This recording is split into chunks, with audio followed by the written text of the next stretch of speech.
I'm appalled at what you said on that pod thing. It's disgusting. This is the After the Show podcast. It's where we get honest and real with yo ass. So sit back, relax, have a blast, because it's time for the After the Show podcast. Yeah, hello, and welcome to the KVJ After the Show podcast. Yeah.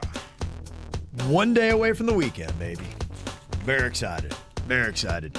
I gotta tell you, honestly, life is better with football.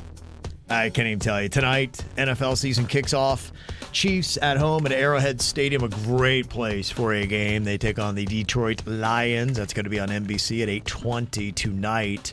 And then the Dolphins, they play in Los Angeles this weekend. I'm glad you got some things in your life that really genuinely make you happy. It's my time of year. I can tell there's a little extra pep in your step. It's my time of year. Yeah, I'm so pumped. My son is playing in his first tackle football game today. Well, tonight, I guess. That's big, too. Yeah. That's really awesome. Are you going to take video for us so we can see? Yeah, I do. You know, I always do a lot of video of him, even during practice, because we kind of watch that. And, you know, we're trying to ramp up a lot faster, you know, because there are kids that have been playing tackle for a long time. And I made the decision throughout the course of his life, we put him in tackle when he was 5 years old. That's when you can start him around here. And it was in his league 5 through 8 were the ages. And the first play of the game, he got lit up by an 8-year-old, and he was crying his face off. And he's like, "Don't make me do that again, Daddy." And I felt so bad. And I said, all right. And I'm not big on letting kids quit, but I was like, you know, hey, this just isn't for him. You called him a pussy, though, right? Yeah, of course. Of course. This isn't for you, pussy. I'll give you something to cry about.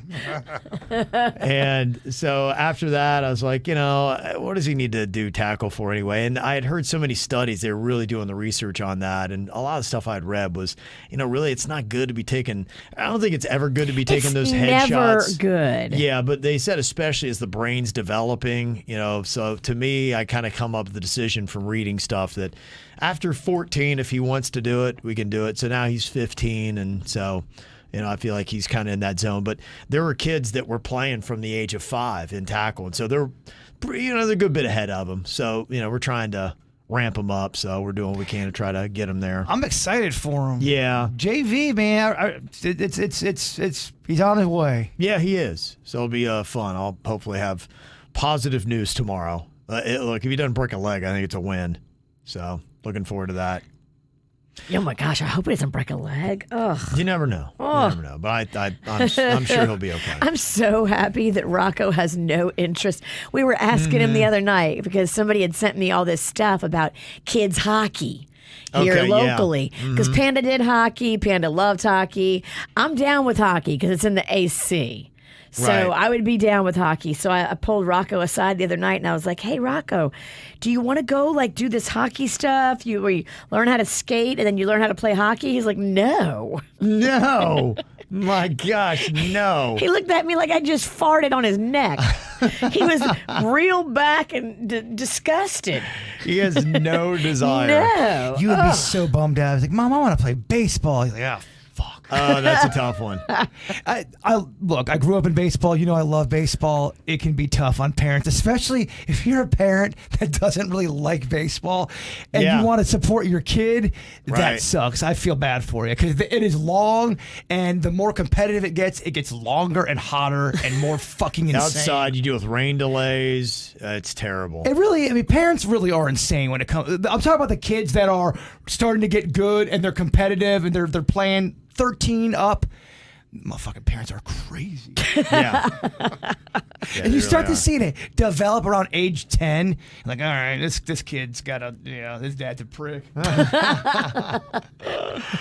So, yeah, you got some big games going to be going on this weekend. Miami Hurricanes, they have a big game at home at 3:30. They play Texas A&M.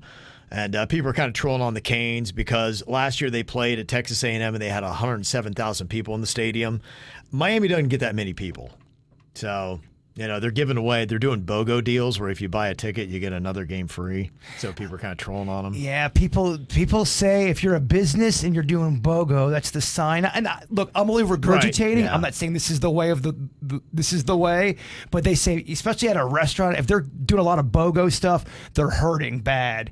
Is that would you say that's true, or is that just them maybe doing a cool promotion? Not in all cases. I mean, look at Publix. They're showing record profits, and they do a lot of BOGOs. But here's what I think they do.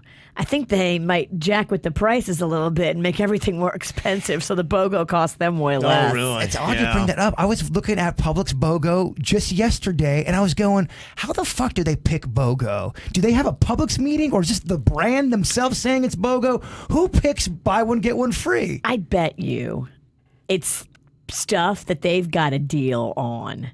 Is it Publix doing that, or is it, for example, if I'm buying Pepsi, buy one, get one free, does Pepsi decide that deal, or it's Publix? I think they work with like if Velveeta shells and cheese gives them a good deal on a bunch of shells and cheese, then they'll make that the BOGO. Yeah, I saw Subway. They've got a BOGO deal going on. A buy one, get one foot-long deal this week if you order through their app, and it's that's to help out the app. BOGO. That is so the Birds game. Look, people shit on Subway all the time. They always run a good buy a sub and get another sub for free. They have those deals a lot at Subway. BOGO gets me excited. It gets me rock hard. Yeah. BOGO you love that sweet onion that chicken, that sauce. They got a great sweet onion sauce. It's so good. Publix is fucking expensive right now. Is it? Really More than I've ever is. seen it in the Really? history of grocery stores. I feel like everything has gone up between 40 and 50%. It's insane. Everything's either $8 Yeah. or $12. And then everything else is more, Yeah, I think it's still not right. I mean, even though they've kind of tapered down a bit of the continual rising inflation, I think it's still the average American is like still $2,000 in the hole with where their wages are and how much expenses are. So it's still not where it was a couple years ago. So yeah, that's a big issue, man. It's cost. I'm already seeing some Walmart comments. Look, guys, I mean, it's a fact. Walmart has better prices, pound per pound. Pound for pound. It's not going to be a great customer experience. Pound for pound, they have the shittiest customer service in the history of the planet. When you go into Walmart, you just know you're on your own, baby. I feel like Burger King and Walmart got together and said, fuck everybody. We'll just be dicks. We'll be cheaper, but we ain't going to give you a good experience. Well, and it just shows you nothing. No matter what in life, and you think you're getting a good deal, there's going to be something that comes and kicks you right in the crotch. A text from the 772 said, when it comes to BOGO deals, the brands will make deals where if they move a certain amount of units, the store will get like a kickback at the end of the month, quarterly or yearly, whatever it might be. Like Best Buy would do this a lot with brands, and we would push accordingly to deals currently from brands for the company to get their kickback. So it's kind of incentive. They'll push it more because then they could make some money off of it. Yeah, because I noticed Pepsi is always running BOGO. Always. And Coca-Cola, they'll give me, a little cock tease. Oh, buy two and we'll throw you half a liter. Like, that's Pepsi's beating you in the cola wars when it comes to the deals.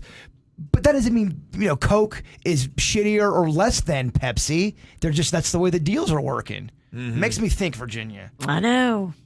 Yeah, a lot to think about. And because the prices are so high right now, I think a lot of us are thinking.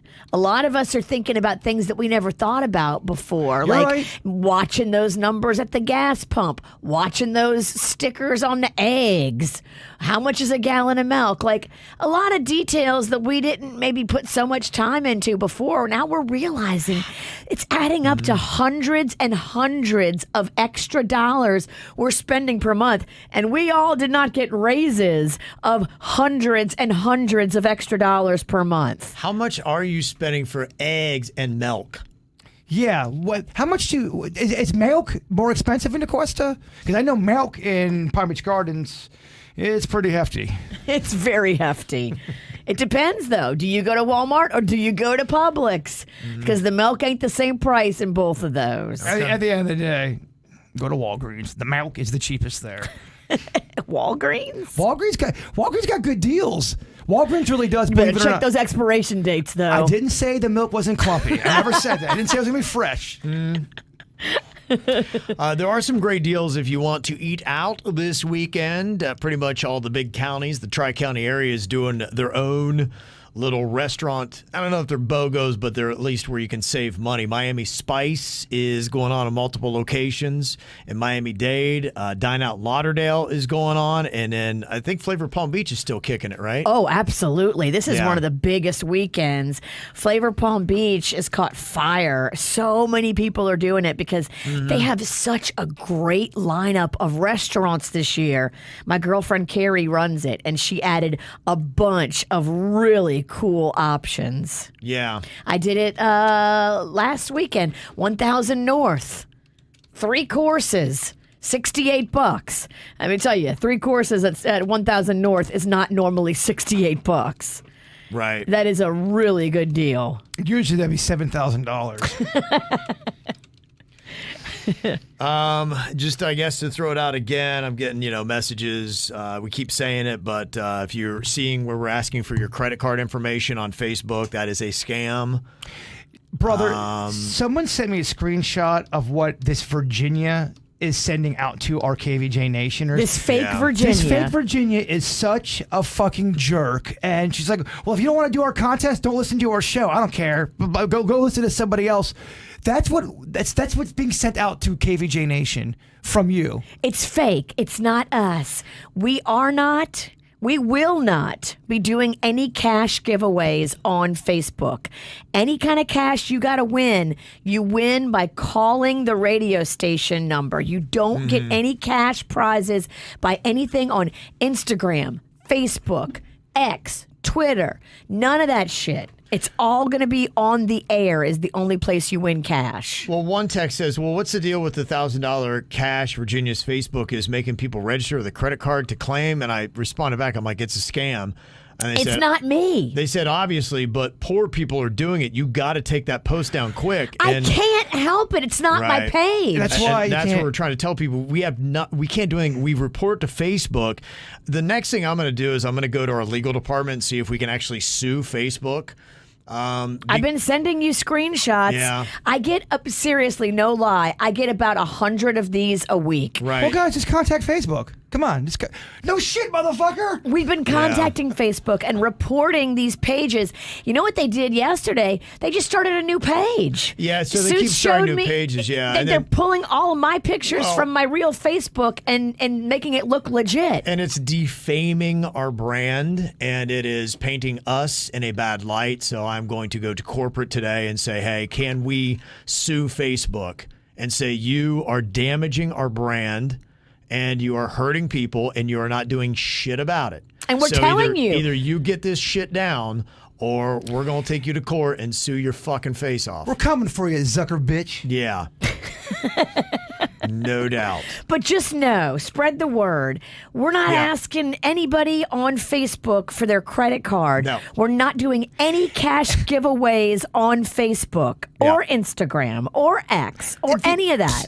Even our Facebook page is just being spammed with all. If you don't think that's fucking with our algorithm, of course it is. Yeah. Our Facebook is infected, and Well, it's sadly getting to the point where brands are going to have to start asking themselves, saying, we're going to have to just post that we are not on any social media platforms, at least not Facebook.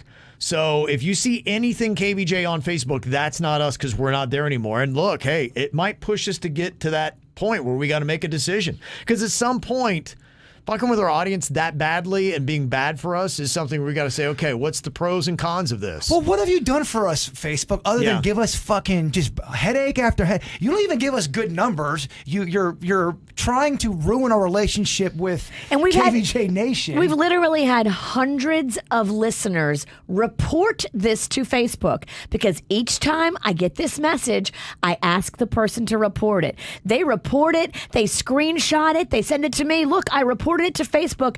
Facebook writes them back 2, 3, 4 hours later and says, we investigated this account and it does not go against our standards. So their standards are that we're just going to let people make a fake page in Indonesia. I'm not in Indonesia. A big-ass lawsuit where they would lose hundreds of millions of dollars might actually make them change their standards. Maybe, but it's just so much work for ridiculousness. If you see something that looks too good to be true, it probably is. Well, especially on Facebook, and you can go see where that page was created. All these pages that they're creating for us that I've looked into were in Indonesia. Yeah, all this shit just takes so much time to build and do, and you just get to a point where you're broken, you're over it, and it sucks. Well, I just keep also seeing KVJ Nation saying, I never even see your posts I anymore. know, and we're posting. So, I mean, I know. What really, truly is Facebook doing for us? And, you know, that's going to be a hard question. To me, the first step is threaten a lawsuit against Facebook, see if they can't start getting these things down. And then the next conversation to have is, you know, do we just get KVJ off of Facebook and say, go fuck yourself, Zuckerberg, and let everybody know and post it everywhere that KVJ is not on Facebook at all. So if you see anything KVJ on Facebook, it's not us. We're not there yet. No, like I said, it's a step by step, but I could see a day where we have the conversation if this doesn't stop. It'd be one thing if we're putting shit up and we're getting all these thousands and thousands. We have over 150,000 people on Facebook. It makes no sense when there's 11 likes on something when I know most of the people would enjoy it. They're not even seeing it. It's getting buried. It's there's something fucked up with our Facebook. I'm with Kevin. Let's go back to MySpace. Yeah. Yeah, does MySpace even exist? I don't fucking know. That makes it easier, though, doesn't it? How about we just get off social media? I wish we could. We need it for work, and I hate that. But is there any other platform that is having this kind of issue? I don't know of anything on Facebook. People are going on our Instagram to tell me about bad things on the Facebook, but I don't think they're making fake Instagrams yet. Right now, Instagram is our best, in my opinion. We get the most feedback. It doesn't ever give us any kind of glitches. It seems to always be working. There's no issues. We get fantastic DMs from the people on our Instagram. It keeps it moving. Facebook and TikTok are a fucking mess. They really are. There's something going on. Or I know we had started off with a business account on TikTok and then we switched it to a public. I don't know. But aren't Facebook and Instagram owned by the same, Meta? Yeah. They say that. Facebook and Instagram. But what if the Instagram department's crushing it and Facebook isn't? Yeah. I don't know. I don't know either. It's like somebody at a restaurant. Remember the bread guy's crushing it, but the noodle. I just know at this point, they've got a lot of people with this scam, and they've stolen money from a lot of listeners, and it's fucking pissing me off. Yeah, no doubt. And what really is just so upsetting is that people think that we can do something about it, and we've been can't. trying. I hate the feeling of the helplessness that we have, and just see people getting scammed over and over again. This the shit that I'm talking about that confirms my fears. Josie C in the chat room. I don't know why I have to actively look for KVJ. Then I'll see them for you have to actively look, and that shouldn't be. It shouldn't be that hard to find our shit. Yeah. We post a lot, maybe too much. Well, another thing that got people all hot and bothered today and all upset, and man, it was quite an interesting divide. Now, the majority of people agreed that you need to be taking your hat off if you're at a fancy place, and especially if grandma's like, hey, as this 22-year-old kid, he's got shaggy hair, and he's like, I'm not taking off my baseball cap. They're at a black tie event, and then it was grandma's dinner, and she's like, will you please take your hat off? He's like, no, I'm not taking my hat off. Just be nice to grandma, you asshole. Yeah, so a lot of people, the majority of people, it was like 65%, something like that, were like, yeah, I mean, come on, let's not wear ball caps, in fancy places. Some of the comments that we got, they were coming in from everywhere. We got emails and we got messages off of the WRMF app. Christine said, the reason people took off hats inside from way in the past was because you were showing the host that you are confident that they don't have bugs falling from their ceiling. People had thatched roofs back in the day, and bugs lived there and could fall out. And this is why people had canopy beds back in the day also. Huh. Did not know that. That's some crazy stuff. Yeah, old-timey shit was rough, man. Imagine dealing with that and there's no air condition. Right. Or Hot Pockets. Good luck. Ryan sent this on the mic drop feature on the WRMF app with a comment. It's kind of like going someplace and wearing sneakers to a funeral or a wedding. It's a sign of respect and it's part of etiquette. It's acculturation. So depending on your area and location, what you do and don't do matters. It's kind of like if you refuse to shake someone's hand. Okay. Yeah, I completely agree with that because the people that were so defending it, they grew up in a culture where that was a big deal to them. And I understand why it's a big deal for you because that's what you grew up with. I grew up with that not being a big deal. It was a little more loose. Well, my family thought it was silly. It never made sense to my family, and that's how I was raised. So I get it. And it might be a regional thing. My cousin actually must have heard the segment because he had sent me a text, a little joke about removing the hats. But yeah, my family, that would probably be a thing. A military family is going to be a little more strict about it too. Yeah, military. Well, we had military and Southern. Yeah, so, they don't fuck around. Those two things. Yeah, you were, respect. So I think all three of those things, about proper dress, proper etiquette, military. The hats would need to come off. But at the end of the day, though, it's a human thing that we've made it a thing. Right. Yes, it is. If we were all born into everyone wearing hats and no one made a big deal about it, it wouldn't be a thing. So to her point, like saying it's like shaking a hand, it's just a sign of respect that you can show. And especially certain societies, I know in a lot of the Asian cultures, respect is such a huge thing. And you don't disrespect the elders, and in American society, it's big. I think you should just respect people in general, but just because you are older doesn't mean you automatically you should give respect people automatically until I've just seen old people demand respect when they're being a fucking asshole or racist or sexist or I'm older, I demand respect. Well, no, you're a piece of shit human. You don't. But if grandma is just being sweet and saying, please take off your hat, I'm all about just being nice to grandma. For grandma, yes, you do that. Do it for grandma, even if you think it's silly. And when we think it's silly too, just be nice to grandma. I do think it's silly. Mm-hmm. That sounds like the title for a great country song. Be nice to grandma. Be nice to grandma. She's not here for long. Be nice to grandma. She's got one foot in the grave. Mm-hmm. Talking about your elders, we were talking a little bit about bands that are now considered to be dad rock. Like your Linkin Park, My Chemical Romance, all those bands, kids now look at as like, yeah, that's dad rock. Green Day would be dad rock, without a doubt. And Karen said, you guys were talking about dad rock, and if you really want to feel old, ask a kid if they've heard of U2. They'd be like, me too, what?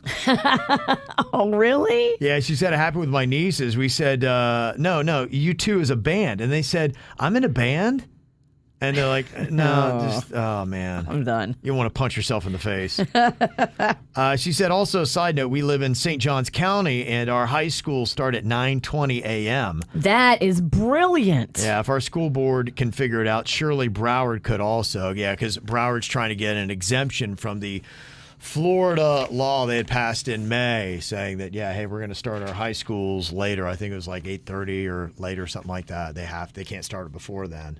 So they're like, we can't figure out the schedule. It's going to cost us too much money and, all that kind of It's going to take a little effort, but if all of the experts are telling you that kids' brains work better when you let them sleep in a little bit, then we're helping all of our children have a brighter future because the sleep is going to lead to better grades. Better grades mean getting into a better college. I mean, do I have to fucking spell it out? The problem is, Virginia, unfortunately, we're living in a time where experts are now controversial, and you saw it with COVID. I have my own teenagers. I can tell you the experts are right. I'm not saying you. I'm saying just we're living in a time where just because you're an expert, the days of they're an expert and people just blindly listening to, because they're an expert, those days are over. And COVID was a big reason.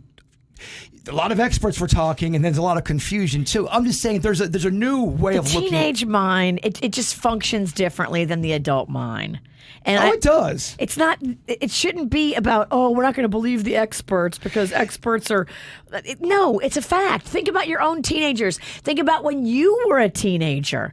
Teenagers just do better when they sleep in a little bit more. So let's give them every advantage to be more successful and not start high school at 7 a.m. It's crazy though. Teenagers got to wake up at 5:30 a.m. to go to high school. That's fucking insane. You even see it with, expert scientists when it comes to the flat earth.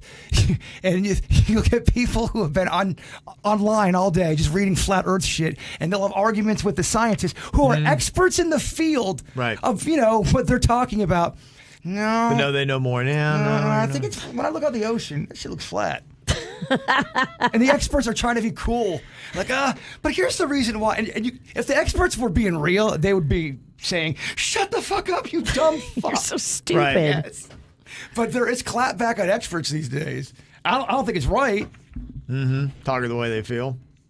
Well, if someone's a legit expert and they've done the research and they're good, I don't think it's a good thing to so we're never going to believe anything? Well, the biggest thing you see now is expert against expert. And then they cancel themselves out. And that's where you just are so twisted and spun that you don't know. You can pick a topic and there will be one expert on the right and one expert on the left. And by the time they get done talking, you're like, I don't know.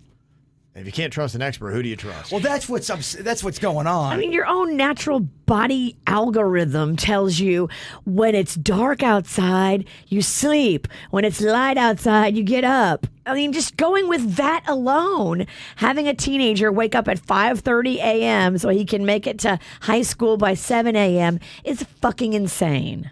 Yeah. The experts. The experts. You are the expert. Listen to your own body. I will tell you, whether it's climate change or COVID or whatever, you got experts on either side. Thank God in one category, you don't have to that extent the conflict between experts. Imagine if hurricane climatologists who were looking at what's going on with storms, if one person say, nope, this Hurricane Lee is going to plow right into Palm Beach County, the other one's going, no, it's not. It's going all the way out to sea. And they're going, no, it's not. And could you imagine if that were the case where you had supposed experts on either side saying those kind of conflicting messages? Guarantee that's happened before. I guarantee it's happened. I'm sure you have somebody that's a knucklehead, but the models for the most part, I don't see that. Like, you're not going to flip on what might be a right-leaning weather channel or in a left-leaning weather channel, and they're saying completely opposite conflicting things like they have with politics. COVID. Yes, and politics and everything else. I mean, can you imagine the chaos that we had if somebody saying it's coming right from Palm Beach County and the other guy's going, no, it's not. It's going out to sea, man. What's wrong with you? Don't be surprised if that happens. But I haven't seen it to that level. Now, there might be a model that is doing that and people show caution, but not somebody that's so doubling down saying, no, it's absolutely. Not on the blatant wrong part of, it's going to hit North Palm. No, it's going to hit Georgia. I don't think you'll see that, but you will see definite little nuances of a hurricane debate or situation where somebody could absolutely go but not a little to bit the political. extreme of, if you don't get the vax, you're going to die. If you get the vax, you're going to die. That's like complete other side of the argument. I don't think you got enough faith in humanity. I think they absolutely could make it shitty with the. I bet you'll see it. Well, thank God. Like, as of today, pretty much everybody's saying, this thing's going to be about 150 mile per hour storm, this Lee, but we're not seeing any direct impacts to South Florida. So in every place I've flipped today, I looked at about 4 or 5 different news outlets. We're all saying the same thing. Now imagine if 3 of them were saying, nah, it's not going to hit Florida, and the other 2 like going, oh my God, it's a Cat 5 coming right for Palm Beach County. CNN says it's going to hit Georgia. Fox is going, it's hitting Florida, South Florida. Like, wait, what? Can you imagine how chaotic life would be if that was it? Just come check in with me when it makes that turn, which it hasn't done yet. No, I hear you. I'm waiting for that turn. That's the only time when you can really go, okay, now we're safe. Right. Because none of them know. Remember what happened in Naples? Remember what happened to that whole west coast of Florida? They would say, it's going to Tampa. It's going to Tampa. It did not go to Tampa. It went way south of Tampa, and it fucked shit up. I'm old school when it comes to my weather. Might just look out the window. It's too early for them to all say they know. So we all got to just do our due diligence, keep an eye on it, have your plan in place. The witch is right. Look, news gets ratings, and they want you to be afraid. They want so predicting and talking and debating 10 days out of a storm. That's content for them. That is. Oh yeah, no doubt. They have to go beat the TV station across the street from them. So hurricane. It's death, a business. All that stuff. Hurricane Lee is definitely something that is a business for them right now, and just remember that. It is crazy. We talked about that on Weird and Whatever. When the news became a ratings getter, it's all about ratings and not just about public information. Right. The game changed. It now did. we're dealing with wrestling here. Yeah, absolutely. From a certain point of view, I know it sounds crazy, but I'm just saying editorials now are masked as a headline for a news. Viewers and clicks are more important than accuracy. Exactly. And ratings. That's troubling. Yeah, that's very troubling. The news should be boring. You should want to turn off the news because it shouldn't be so News salacious. is so juicy. It's juicy because cha-ching. Yeah, absolutely. Got an email here from Rhonda. She said, hey, thank you, Kev, for reading the email about the shelter dogs on the ATS. I know your show is fun and upbeat, and when I sent that, I thought, wow, how depressing. You never know. You could have pulled a heartstring somewhere, and maybe a dog was rescued, so thank you for that. Beautiful. Yeah, so that's why we did that. It was just about how many dogs there are. Unfortunately, right now in Palm Beach County, they're having to euthanize a lot of them because they're just getting so many. So if you're thinking about adopting a doggy, now is a great time because really you're saving that animal's life. Mm-hmm. Yeah, dog. I can't even watch dog. That's how much of a pussy I've become when it comes to dog stuff. I won't even watch anything that has got anything to do with the dog being sad. I can't do it. And Sarah had said that, hey, just wanted to put this out there. My father-in-law had passed away last Saturday, and he was always adopting older dogs. Well, two of the dogs that he had adopted years ago have passed, but Donnie is the third dog who unfortunately outlived him, and we're trying to find a forever home. Peggy Adams has been awesome, and they've taken Donnie in. And have, dealt with some stuff, but we want to let people know that if you are into adopting a little bit of an older dog, he's amazing, and we would take him in, but apparently, the dog gets along with dogs great, but just one of her dogs doesn't like Donnie. Oh. Yeah, so it's not, they can't home him for that reason. Donnie's a rough name to have, man. It comes with some... Yeah. That dog's adorable. I hear you. That dog is beautiful. Oh, my gosh. Yeah. So anyway, at Peggy Adams, if you go, or else I have Sarah's number. You could, email her back or call her. So we do that. She said, Kevin, we'd like to pay for the first year of flea, tick, and heartworm. Aww. If anybody does, go and pick Donnie up at Peggy Adams. That dog is awesome. Yeah, that is. That's an awesome dog. So there you go. You're looking for a home. So if you're in the market, go and check that out. And also, Rhonda had included a fun Would You Rather. Would you rather win $2 million tax-free or find a sports book from the future like Biff with all the scores and outcomes of professional sports, but you only have it for 2 weeks and you only have $500 in the bank to start gambling? What a fun question. That is so fun. I love the detail they put in that. Well, I think with the math, she said, okay, well, the latter one, you could turn $500 into 4,096,000 in 14 days by doubling your money each day. It may be tricky getting J&V to understand that question, but that is tricky. Yeah, so I guess, to answer that, be Biff. Yeah, you'd be Biff because you would be going more than double the money if you had the sports book over than taking the $2 million tax-free. Now, you got to kind of work for it in a sense because $2 million, you just walk away with another hassle. But I'll go through the hassle of placing bets for an extra $2.9 million. Heck yeah. In 2 weeks. Let's just go to Vegas. Let's go have a little Vegas vacation, kids. Yeah, no doubt. So there you go. All right, fun stuff. Appreciate all the emails. You can send them to us, mail@kvjshow.com. Damn, it's over? It's over, dog. You're done, Biscuits. That's it, man. 6 more minutes? Get out of the oven. You know what? I'm going to let you come back tomorrow and do it all over again. How about that? That sound good? Scratch that itch tomorrow. We'll see y'all back here then. Goodbye.